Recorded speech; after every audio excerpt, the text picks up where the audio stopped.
Polynomials are properly written when they are in what is called descending order.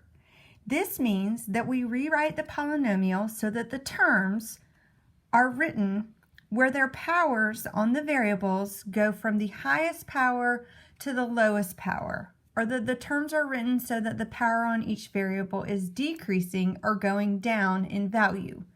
Think about descending a set of stairs. This means that you are going to walk down the set of stairs, start at the top, and go down to the bottom.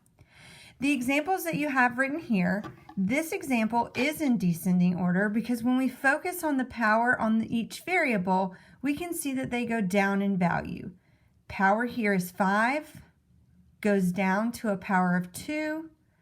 The power here is a 1, which is less than 2. And then finally, there is no variable at all, so it's understood that the power on the variable is 0. We are descending or going down. 5, 2, 1, 0. This example is not in descending order. This has a power of 0. The x here has a power of 1. The x here has a power of 5, and the x here has a power of 2. So the powers here are kind of written in a random order, not descending order. Let's practice.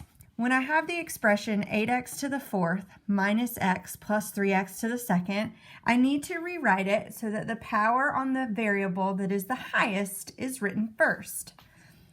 The highest power that I see here, 4, 1, or 2, is a 4. That means this term, 8x to the fourth, is going to be written first.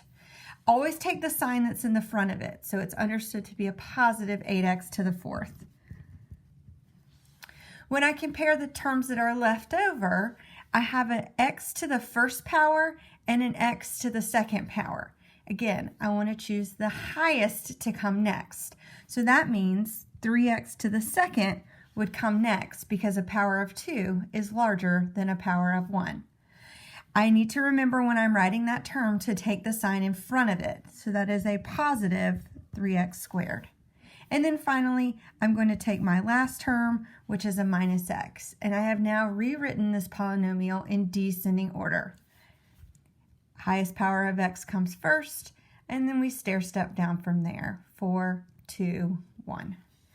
On the second example, the highest power of x is which one? You're right. If you said x to the fifth, you are correct, and we would like to write that first. Remember, take both the term and its sign in front. So negative x to the fifth would come first in our polynomial. All right, looking at the terms that are left, the next highest power is, you are correct, a negative x squared. So we will write that next. Looking at the terms that remain, what should come next? 8x, very good. And then finally, what's left is a positive 2. Again, don't forget to take the sign that is in front of the term. Number 3 is slightly different because I noticed that there are 2 variables. When we have 2 variables, we want to think about the alphabet. The letter X comes before Y in the alphabet, so we want to concentrate on the powers of X.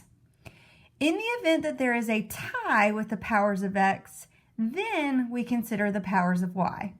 So looking at this example, this term has an X with a power of 2. This term doesn't have any variables at all. This term has an X with a power of 1. And this term has an x with a power of 1.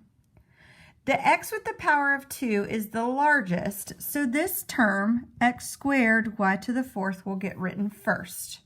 And I'm going to mark it off my list. These 2 terms both have an x with a power of 1, so there's a tie there. That means we're going to have to look at y to determine which is going to come next. Which power of y is larger, y to the first or y to the sixth? Because y to the sixth is larger, this term is going to come second. Then we will have our xy.